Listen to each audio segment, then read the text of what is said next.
ఐగుప్తు ధనం అక్కడ కనపడిందట, ప్రభు కొరకు నింద ఈ పక్కన కనపడిందంట. ఎవరైనా నిందను కోరుకుంటారా? ఎవరైనా అవమానాన్ని కోరుకుంటారా? ఎవరైనా మనం తక్కువగా మాట్లాడితే ఇష్టపడతామా? ఆ పక్కనేమో ఘనత ఉంది, డబ్బు ఉంది, సింహాసనం ఉంది, రథాలు ఉన్నాయి. అప్పుడు ఇతను వాక్యం ద్వారా ఎదిగిన వాడు గనక, వాక్యం అనే పాల చేత పెంచబడ్డాడు గనక అతను తీర్మానం చేసినాడు.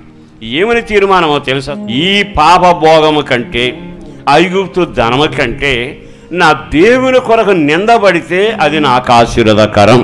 నీవు వాక్యానుసారంగా నడిచే వ్యక్తివైతే ఈ లోకపు ఆస్తి కంటే నాకు పరలోకంలో నివాసం ఉంది, నాకు పరలోక పట్టణం ఉంది, బంగారు వీధుల్లో తిరగబోతున్నాను, ప్రభుతో నేను జీవించబోతున్నాను, అది గుర్తొచ్చినప్పుడల్లా ఇది పెద్ద ఎనదగింది కాదు, అనుభవించి వదిలేసి వెళ్ళిపోతా. డబ్బు తప్పని చెప్పడంలా, అనుభవించడానికే తప్ప వెంట తీసుకెళ్ళడానికి రాని ఆస్తి అది. అంటే రాజరకం నికరం కాదు, సింహాసనం నికరం కాదు, రథాలు నికరం కావు. నికరమైంది దేవుని రాజ్యం.